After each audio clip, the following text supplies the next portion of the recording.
ముక్తి సమాచారం వచ్చింది కదా, ఇవ్వడానికి లేదు అని వెంటనే లేదు ఇచ్చేద్దాంలే అనుకోవడం కానీ, లేదంటే ఇస్తాంలే అని కానీ కూడా వెళ్ళేది. మూడవ వ్యక్తి సమాచారం వచ్చినప్పుడు దాన్ని మీరు చదివి చట్టంలో చట్టం ప్రకారంగా ఆ సమాచారం ఇవ్వాలనే ఆలోచనతో మీకు మైండ్ లో సమాచారం ఇద్దాంలే అనే ఆలోచన వచ్చినప్పుడు మీరు ఇమ్మీడియట్ గా ఆ సమాచారం దరఖాస్తు వచ్చిన 5 రోజుల లోపల ఆ దరఖాస్తుదారునికి తృతీయపక్షానికి నోటీస్ పంపాలి. ఆ నోటీస్ పంపుతూ కూడా ఏం చేయాలంటే మీరు ఆ నోటీస్ పెట్టిన తర్వాత మేము పలానా రికార్డు అడుగుతున్నాడు, ఆ రికార్డు ఇవ్వాలా వద్దా, ఇవ్వాలనుకుంటున్నాను నేను ఇవ్వాలనుకుంటున్నాను, నీ అభిప్రాయం ఇవ్వాలా వద్దా, ఇవ్వాలనుకుంటే ఇవ్వకూడదు అనుకుంటే నువ్వు వచ్చి పర్సనల్ గా కానీ లెటర్ గా మూలకంగా కానీ మాకు ఇన్ఫర్మేషన్ ఇవ్వండి అని తెలవాలి నోటీస్ ద్వారా. ఆ నోటీస్ ఇచ్చిన తర్వాత ఆయనకు 10 రోజులు గడువు ఇవ్వాలి. ఆ 10 రోజుల గడువు లోపల ఆయన ఇవ్వకపోతే తర్వాత మనము దీనికి మళ్ళా మూడో లెటర్ ఇవ్వాలి ఆయన.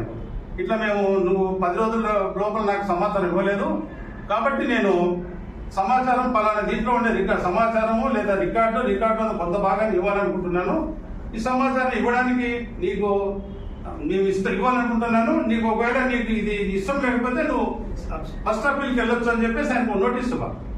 ఆ నోటీసులో కూడా 19(1) ప్రకారంగా నువ్వు అప్పీల్ చేసుకోవచ్చు అని చెప్పాలి వాళ్ళకి, ఎవరికి తృతీయపక్షానికి. అప్పుడు ఒకవేళ ఆయన అప్పుడు ఇవ్వాలనుకుంటే మీరు ఒకవేళ పిఐఓ సమాచారం ఇవ్వాలని భావించినప్పుడు ఒకవేళ తృతీయపక్షం లేదు నేను ఇమ్మీడియట్ గా నేను ఫస్ట్ అప్పీల్కి వెళ్తాను అనుకున్నప్పుడు ఆ సమాచారం ఇవ్వడానికి వీల్లేదు. ఆ సమాచారం నువ్వు పెండింగ్ లోనే పెట్టుకోవాలి.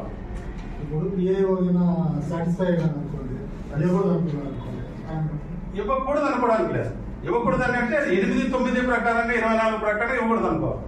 అదే పిఐఓ కొన్ని పవర్స్ ఇచ్చారు, ఆ పవర్స్ లోపలే ఉండాలి. ఇవ్వడానికి ఇవ్వకూడదు అనడానికి లేదు, అది చెప్తున్నాను. ఇవ్వాలనేది సమాచారం ఒక పక్క, ఇవ్వకూడదని సమాచారం ఒక పక్క. 10వ సెక్షన్ ఏం చెప్తారంటే ఇవ్వడింది ఇవ్వకూడదు 2 అడిగాడు అనుకో వ్యక్తి. ఇవ్వకూడదు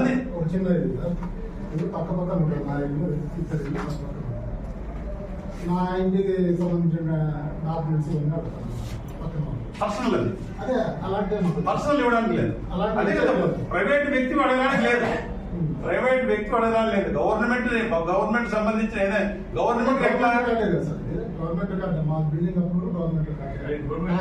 రికార్డు ఇవ్వాల్సిందే.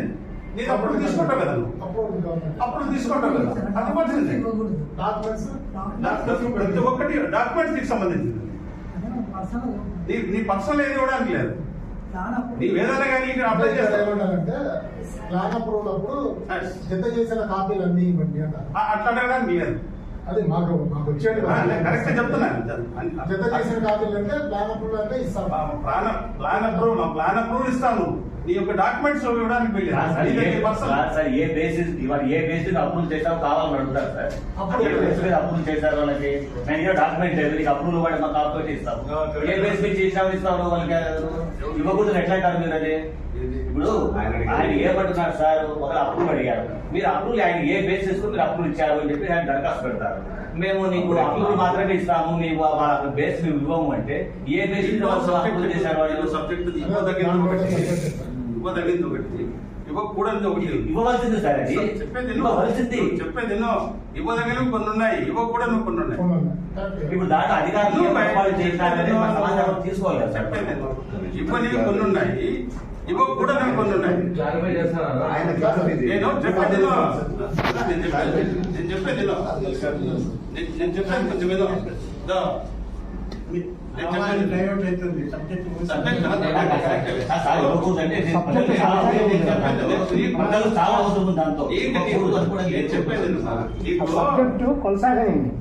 నేను చెప్పేది ఏమంటే కొంత ఇవ్వదగిన సమాచారం ఉంటుంది, కొంచెం ఇవ్వదగిన సమాచారం ఉంటుంది.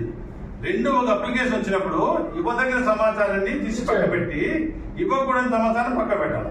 ఇవ్వదగిన సమాచారం ఇస్తున్నానని చెప్పేసి ఆ వ్యక్తికి మనం సమాచారం పంపాలి. ఇవ్వకూడని సమాచారం కూడా ఎందుకు ఏ కారణం చేత ఈ సమాచారం ఇవ్వలేదనే విషయం కూడా ఆయన తెలియపడతాడు.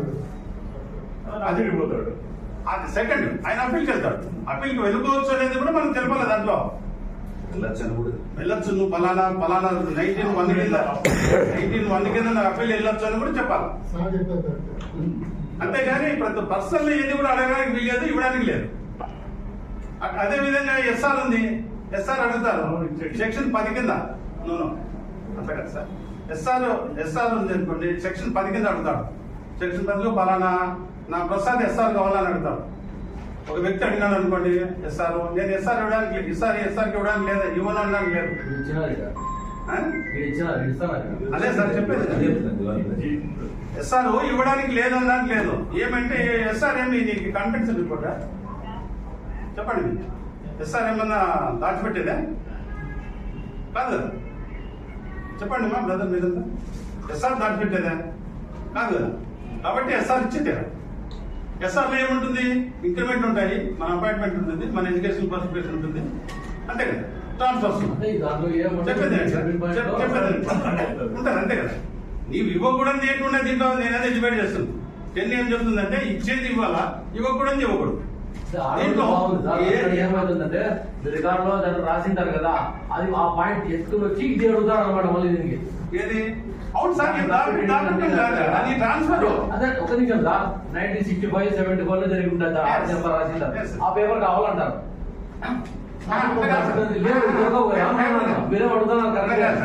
ఇప్పుడు మనిషి మిమ్మల్ని ఇబ్బంది పెట్టాలా అని అడగడం వేరు. మేము ఇంత జనం ఒక్క విషయం, మేము ఇంతమంది వచ్చాము. మేము ఎవరు కూడా మిమ్మల్ని ఇబ్బంది పెట్టాలనే ఉద్దేశంతో వచ్చిన వాళ్ళు కాదు.